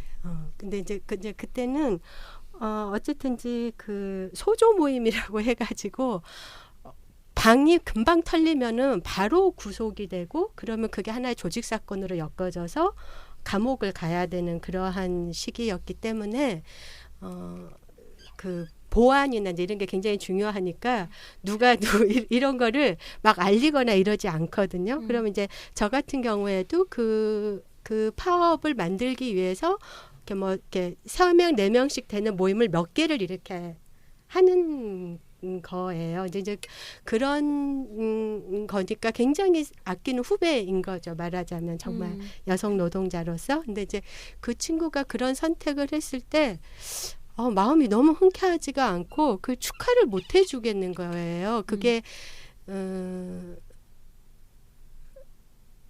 그 자기 계급 같은 이렇게 그 노동자 계급하고 결혼을 안 해서가 아니라 그게 너무 불행할 것 같은 거죠. 근데 그거를 말을 하기가 너무 어려운 거예요. 제가 아무리 아끼는 여성 노동자 후배지만 그 친구한테 그런 얘기를 하기가 마치 니는 그런 사람이고 우리는 안 되냐 뭐 이렇게 받아들일 수도 있고 굉장히 어려운 문제더라고요. 이게 그래서 오늘 선생님 되게 마음이 복잡한. 그래서 되게 막 현장에서 투쟁하시던 기억과. 그래서 하여간 이제 그 친구의 그런 그 결혼식도 가고 막 이랬는데 그 뒤로 썩 행복하지가 않았어요. 그래서 되게 좀 마음이 아팠죠. 그러니까 되게 복잡한 문제일 수 있을 것 같아요. 왜 그렇게 결혼하는 걸 볼 때 탐탁하지 않았는가에서부터 시작해서 왜 행복할 수 없을 거라고 상상하셨는가까지가 되게 복잡한 이야기들이라서 다 말로 설명하시기 좀 힘들겠다. 그걸 뛰어넘기에는 우리 인간이 너무 한계가 많은 부족한 존재들인 거예요. 자기가 살아온 그 삶의 과정에. 근데 이제 걔가 했던 말 중에서 내가 지금도 기억하는 게 근데 언니라고 부르니까 이렇게 결혼식을 앞두고 그 옷을 사러 가는데 자기는 한 번 이런 얘기 정말 어디서 해본 적이 없는데 자기는 한 번도 백화점에 가서 옷을 산다는 상상을 해본 적이 없는데 그 남자 쪽에서 백화점에 데려가 가지고 결혼한다고 옷을 척척 사주는 걸 보고 너무 놀랬어. 그런 얘기를 하는데 너무 부끄럽고 미안하고 막 그런 복잡한 마음 그리고 걔로서는 너무 그런 새로운 경험이었을 것 같아요. 돈 걱정 없이 정말 그 월급 12만 원 받는 여성 노동자가 저도 백화점을 지금도 안 가는데 그러니까 가서 막 이렇게 했을 때 약간 되게 상징적인 장면인데 그 남자가 왜 나는 이제 그 학출인 남자가 왜 그 애를 그런데 데려가 가지고 시댁 사람들이 뭐 무슨 착착 사주는 것을 왜 했을까 막 그런 거에 대한 분노 마음에 막 이런 것들이 제 안에서 막 들끓었던 것 같아요. 어쨌든 노동운동을 하기 위해 위장 취업을 했거나 운동 활동을 했었던 남성인 거잖아요. 네. 노동자 여성과 결혼을 할 때에 네. 백화점에 데려가서 말하자면 옷을 착착착착 사주는 광경을 연출했다라는 것이고 그게 난 너무 막 화가 난 거죠. 그 안에서 그 여성이 느꼈어야 될 감정이나 이런 것들이 사실은 지금 이 로맨스 문학에 드러나는 그러니까 이게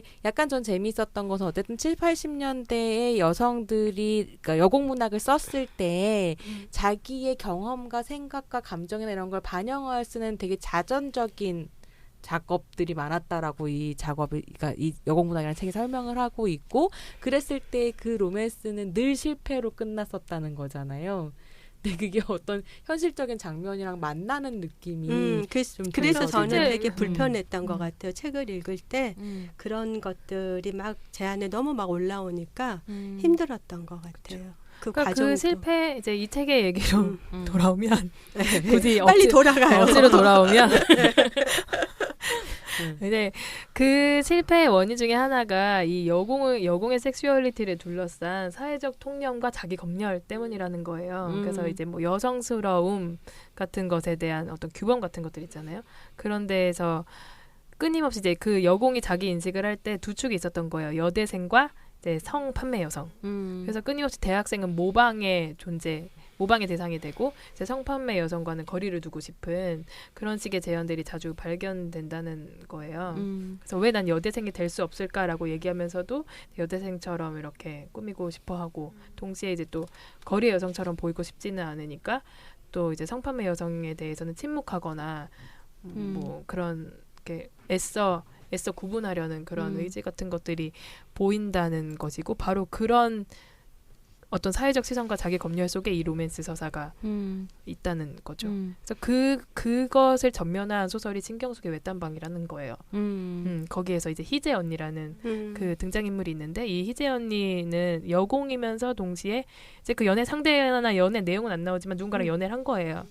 근데 그 연애가 추문화되면서 이제 여공 제 희재 누구랑 사귄다면서 하면서 이제 온갖 스캔들이 돌았겠죠. 그래서 이제 자살을 선택하게 된 언니고 이 서술자인 여기서 경숙은 그 자살을 이제 침묵하면서 약간 그 자살을 이렇게 방치한 묵인한 그런 죄책감을 갖게 되는 서술자인 거죠.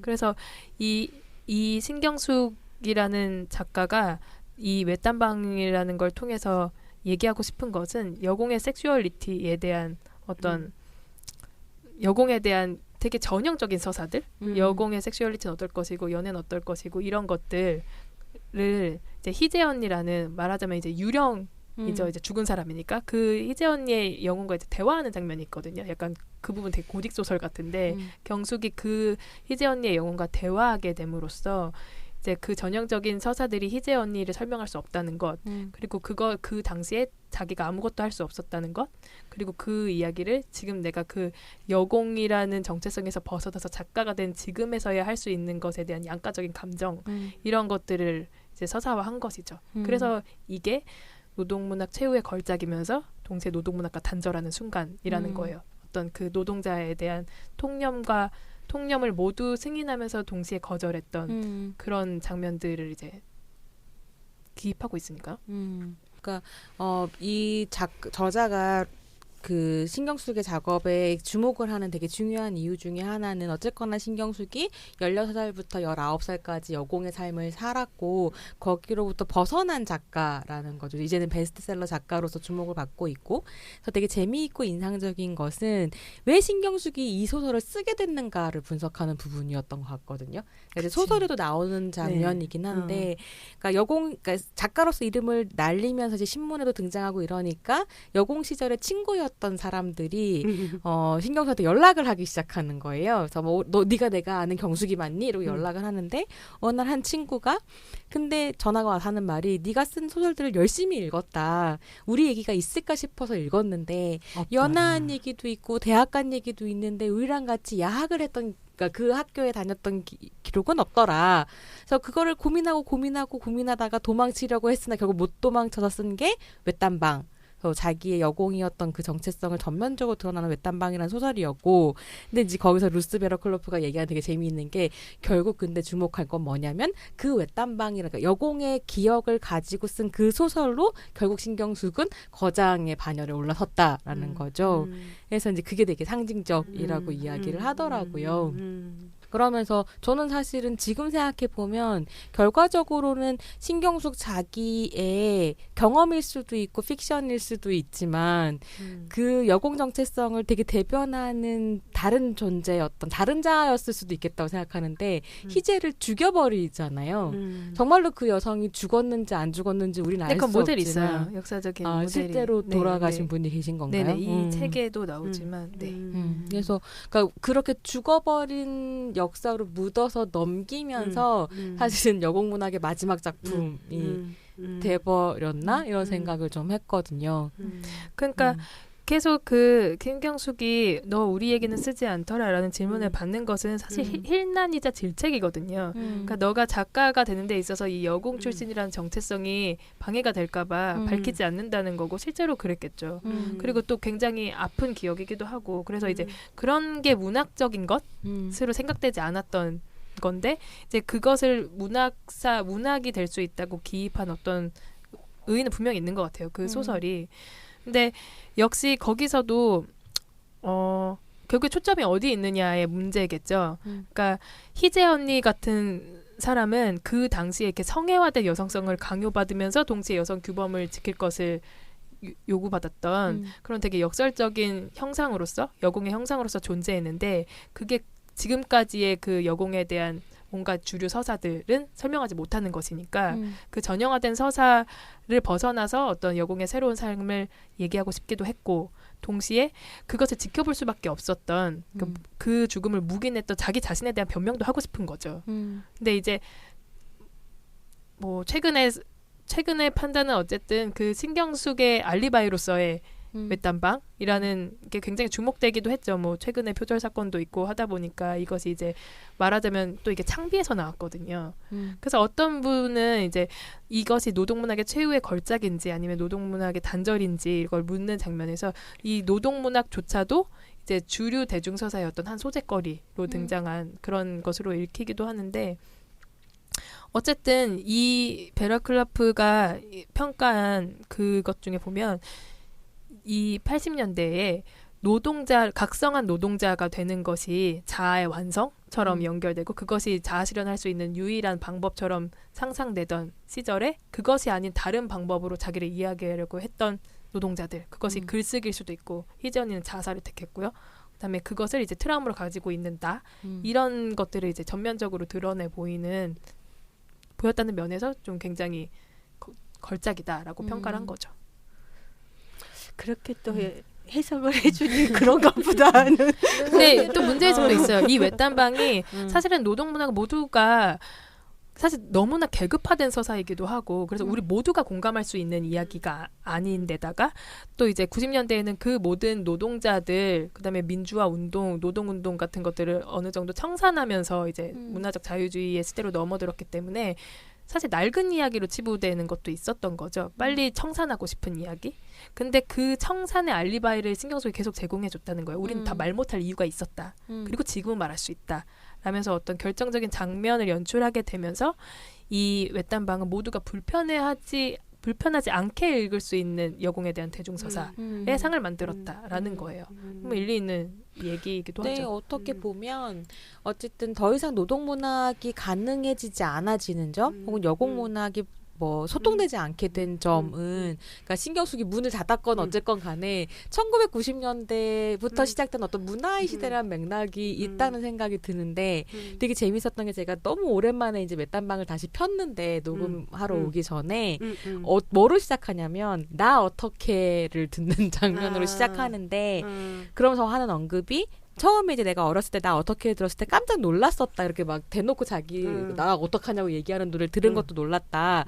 근데 서태지의 나 알아요 같은 걸 따라 부를 수 없는 지금의 나도 뭐 나 어떻게 옛날에 들었을 때 놀랐다 뭐 이런 얘기를 하거든요. 근데 그 나 어떻게 해서 서태지로 넘어가는 그 시점에 외딴방이 시작한다라는 거예요. 근데 그 서태지라는 사람은 너무 잘 아시지만 어쨌거나 이제 혁명이 대중문화가 된 시대의 아이콘이잖아요. 근데 그때는 별 생각 없이 그냥 읽고 넘겨서 있었는지도 기억 못했던 장면인데 지금은 그 소설이 서태지로 시작한다는 게 좀 재미있더라고요.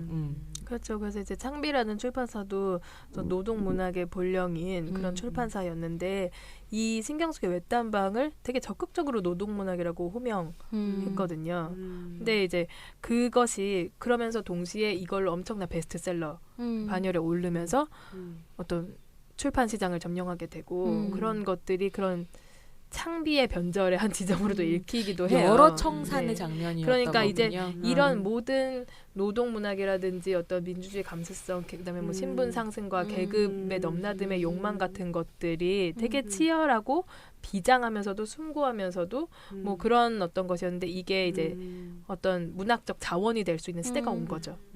그런 걸 이제 거리낌 없이 말할 수 있고 이제 말할 수 있는 주체가 됐고 그것이 사람들이 소비할 수 있는 주제가 되고 뭐 그런 장면이죠. 그래서 뭐 신경숙 한 명이 이루었다기보다는 정말로 그 시대가 만들어낸 어떤 풍경인 거죠. 그래서 베러커블러프가 그런 얘기 하더라고요. 그래서 외딴방 이후에 블루칼라 노동자가 재현되는 문화적인 재현물이 별로 없다라고 얘기를 하는데 그러면서 을당 우리 드라마 편에서 여성 노동자 편 했었잖아요. 근데 그때도 사실 우리가 여성 노동이 재현되는 걸 얘기할 때 사실 다 화이트 칼라이거나 비정규직 화이트 칼라이거나 그렇죠. 예, 그러니까 정말로 없구나 이런 생각이 좀 들더라고요. 그리고 지금은 그렇게 집단화된 노동보다는 다 파편화된 그러한 그 서비스 노동이 여성이 70%거든요. 그러니까는 이때 80년대만 해도 그런 뭐 전자, 섬유 막 해가지고 그래서 이제 뭐 동맹파업도 가능했던 조건들이 산업적 조건들이 있는 거고 지금은 그런 산업 조건 자체가 완전히 바뀌어버린 이제 그런 시대이기 때문에 좀 다른 이 노동 환경 자체가 굉장히 다른 산업 구조 속에 지금 놓여 있는 거죠 우리가. 그럼 이제 쓰여지는 여성 노동자의 이야기는 무슨 문학이라고 이름 붙일 수 있을까요? 그 편의점에서 일하는 여성에 대한 이야기 뭐 이런 소설들 나오잖아요. 뭐 여러 가지로 읽힐 수 있겠죠. 노동 문학일 수도 있고 여성 문학일 수도 있고 뭐 젊은 세대의 문학일 수도 있고 뭐 그 이름이 중요한 건 아닌 것 같은데 이제 사실은 노동 이야기를 써도 노동 이야기로 읽히지 않는다는 게 더 문제인 것 같아요. 그러니까 지금 한국 문학에서도 뭐 편의점 알바라든지 뭐 택배 알바라든지 되게 많은 블루칼라 화이트칼라 할 거 없이 되게 많은 직종에서 일하는 청년들의 이야기가 쓰여지고 있는데 그거를 노동문학이나 계급문학으로 읽히고 싶어 하지 않거든요. 그런 레트리가 붙는 걸 작가도 거부하고 독자도 그런 식으로 읽고 싶지 않고 그냥 우리 모두의 어떤 청년 서사 뭐 이런 식으로 읽는다든지 그래서 그것을 어떤 계급화된 계급화된 서사에 대한 우리 그것이 어떤 갖는 식민권 같은 것이 옛날과 많이 다른 거죠. 그냥 낡은 것으로 치부된다든지. 근데 물론 다른 계급의 삶에 대해서 공감한다는 것이 결국에는 이루어질 수 없는 끝내 이루어질 수 없는 것이라 하더라도 그런 식의 시도 없이 사회는 바뀌지 않는 거잖아요. 그러니까 말하자면 이 7, 80년대에 계급화된 서사가 되게 널리 읽혔던 시대는 그리고 이렇게 정말 계급 상승의 욕망이 들끓고 그것의 좌절을 경험하고 그걸 계속 서사화할 수 있었던 시대는 사실 어느 정도 그것이 가능하고 그렇게 해야 된다는 생각이 강하게 있는 사회였던 거예요. 근데 지금은 정말 딱 나눠버리잖아요. 흑수저, 금수저, 은수저 이렇게. 그래서 이제 자기 세계만이 전부이고 자기가 공감할 수 공감할 수 있는 이야기만이 전부이고 그래서 뭐든지 다 이해할 만한 형상으로 바꾸는 거잖아요.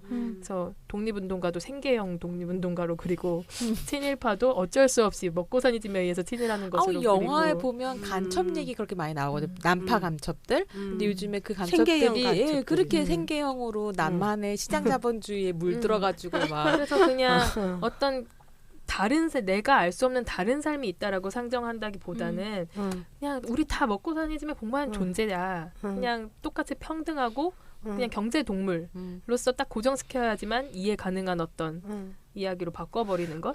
저는 그래서 다시 앞으로 얘기를 가자면 너무 상상력이 고갈된 사회란 생각이 저는 그래서 이제 들어요. 어떤 숭고하거나 비장함 같은 것들은 이제 물리쳐야 되는 감정들이 되는 거죠. 그냥 우스운 것이 돼버리는. 그래서 진지충.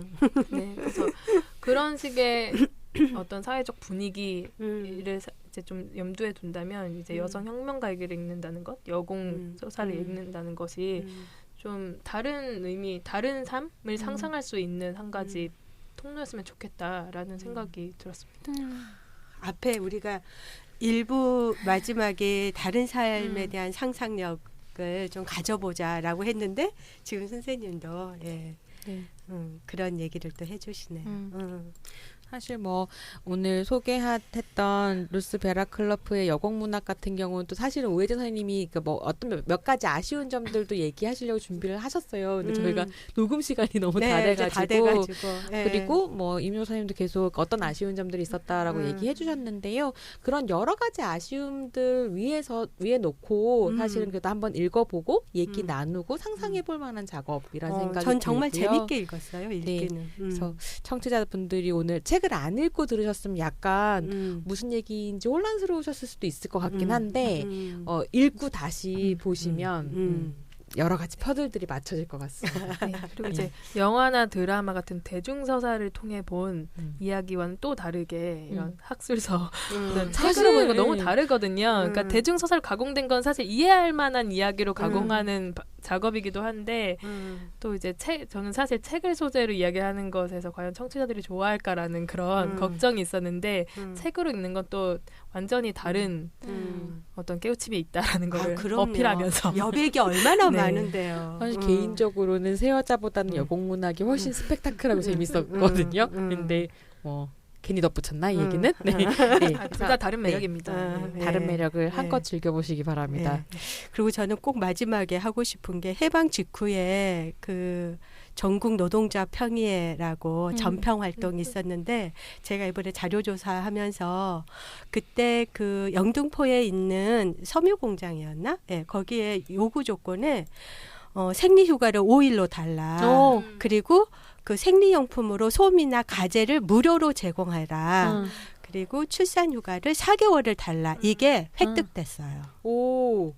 그래서 우리가 이제 그 월경 생리도 얘기하고 지금 이제 이런 얘기 하고 있잖아요. 근데 이제 생리휴가를 5일로 달라라는 그 상상력이 획득 됐는데 어디로 사라졌나요? 전쟁과 함께 우리는 이제 반공의 시대로 들어갔기 때문에 그래서 이거 여공문학 읽으시면서 또 그러한 그 시대의 여성 노동자들 조직률이 지금보다 훨씬 높아요. 몇 배 정도는 5배 정도 높더라고요. 물론 이제 그런 또 삶의 조건이었기 때문에 그때는 그랬고 지금은 아니다라고 이렇게 평면적으로 비교할 거는 아니지만 우리가 오늘 얘기하다 보니까 다른 삶에 대한 상상 또 그런 주체성을 얘기하니까 좀 이렇게 먹고 사는 집에서 살짝 빠져나와서 이런저런 것들을 책도 읽고 경험도 나누고 그러면 좋을 것 같습니다. 화이팅. 네. 마칠까요? 예. 선생님 더 하시고 싶은 얘기 없으세요? 마지막 말무리 멘트. 책을 꼭 읽어주세요. 네, 꼭 읽겠습니다. 네, 모두들 수고하셨습니다. 감사합니다.